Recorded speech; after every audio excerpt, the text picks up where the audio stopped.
We are following two big stories tonight surrounding the coronavirus outbreak.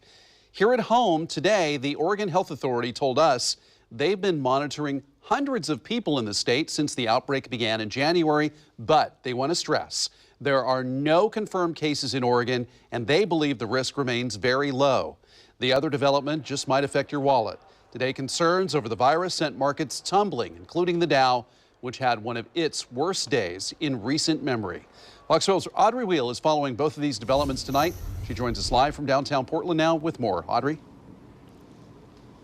Yeah, Wayne, right now we know that 76 people are being monitored by Oregon State health officials for coronavirus. None of them have shown any symptoms, though. Meanwhile, concerns over coronavirus are impacting the global economy and could even impact businesses here locally. The coronavirus impact is now hitting even closer to home. Oregon health officials assure no one in the state has tested positive for the virus, but more than 200 people have been monitored for it since the outbreak began in January. That number now down to 76. Those are people who have come in contact with an infected person or who have recently traveled to mainland China. Health officials asking them to self-quarantine for 2 weeks. Stay at home, don't go out, but monitor yourself for any symptoms. Take your temperature. Jonathan Modi with OHA says 2 people in Oregon have shown symptoms of the virus, but their tests came back negative. Because we don't have a case here in Oregon, we don't have that person-to-person transmission, that community transmission.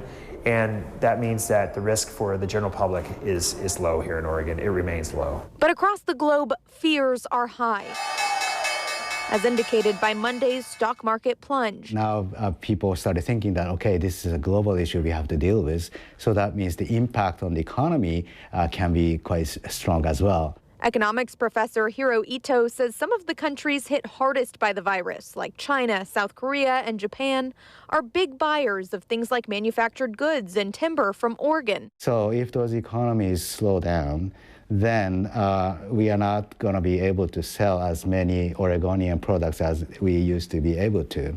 He says the severity of that impact will depend on just how long these coronavirus concerns last.